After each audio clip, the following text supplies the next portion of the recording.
Baik, bismillahirrahmanirrahim. Assalamualaikum warahmatullahi ta'ala wabarakatuh.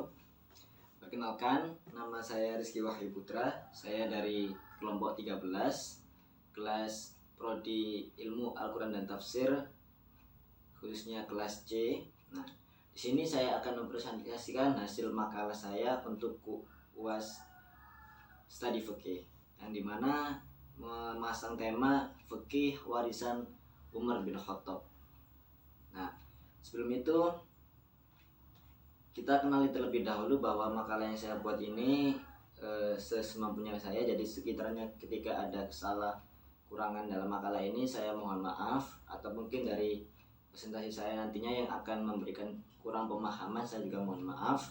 Nah, yang pertama kita akan membahas tentang Islam pada masa Umar bin Khattab. Nah, di dalam Umar bin Khattab sendiri ialah memiliki biografi yang cukup hebat.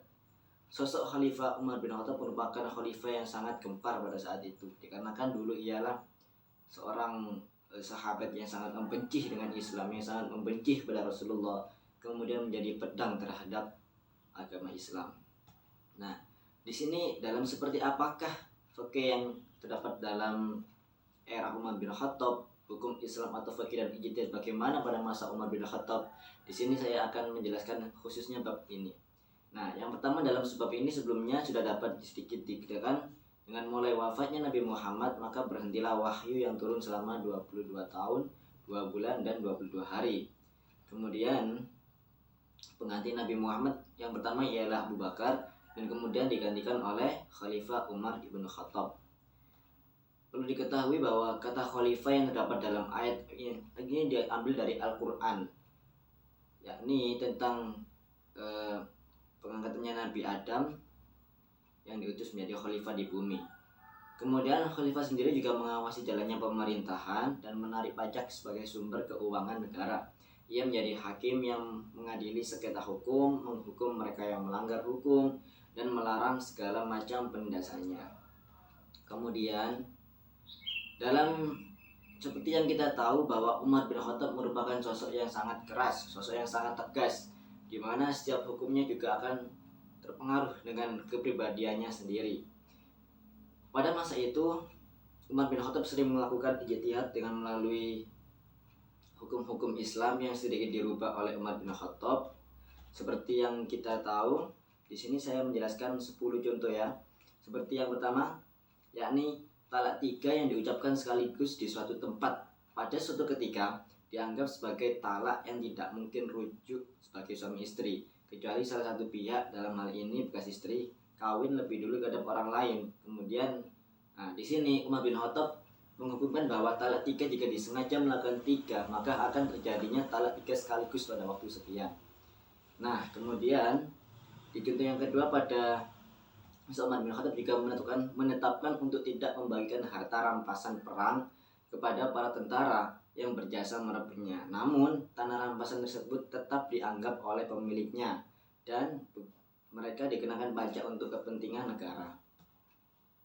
Kemudian juga ada Umar bin Khattab berfatwa tentang masa iddah seorang istri yang dicerai sebelum manipus, yakni namun tidak menstruasi sebelum dicerai. Masa iddahnya adalah 9 bulan atau sekitar dengan masa hamil.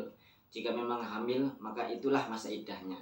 Namun jika tidak, maka masa iddahnya ditambah 3 bulan untuk menentukan atau meyakinkan kebersihan rahim. Nah, kemudian tentang pembunuhan yang dilakukan oleh orang banyak. Atas saran Ali bin Abi Thalib, Umar bin Khattab sendiri juga memutuskan untuk menghukum semua yang terlibat dalam pembunuhan tersebut.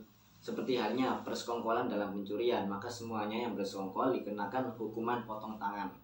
Nah, seperti inilah gambaran dulu hukum fikih yang terjadi pada masa Umar bin Khattab.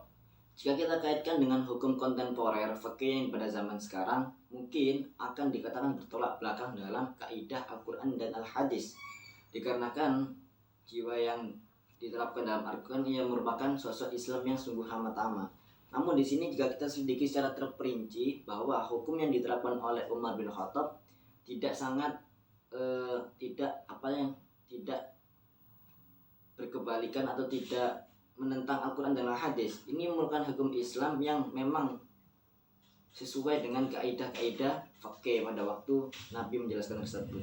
Namun dengan sosok Umar yang begitu keras dan sosok yang begitu tegas, maka hukum yang inilah yang akan diterapkan oleh Umar pada era tersebut. Namun jika kita terapkan di era sekarang, khususnya dalam negara kita, negara yang demokrasi, negara yang bertoleransi dalam suku beragama ataupun suku bangsa, ini tidak sesuai dalam negara kita karena tidak ada yang menciptakan kerukunan.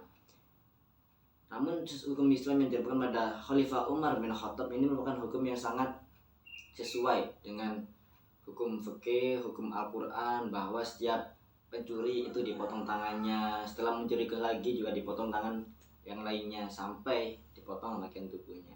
Nah, ini merupakan suatu contoh bahwa hukum Islam bisa berubah-ubah seera berjalannya waktu. Contohnya seperti ini, pada era Umar hukum Islam berjalan begitu keras, itu berjalan begitu tegas sangat kali untuk menghindari yang dinamakan orang-orang untuk lalai dalam menjalankan tugasnya, khususnya dalam agama menjalankan syariat Islam. Nah, jika kita sambungkan pada era yang sekarang memang bertolak belakang, karena negara kita memang sudah saya jelaskan bahwa negara kita ialah negara demokrasi, negara yang toleransi, tidak cocok menggunakan hukum seperti ini, sangat bertolak belakang dan sangat tidak dianjurkan.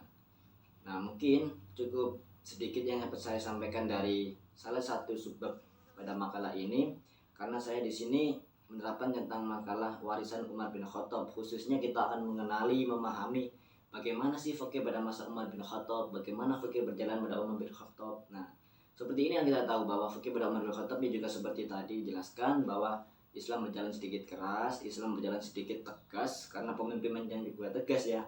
Namun hukum-hukum seperti ini tidak pas diterapkan dalam negara kita.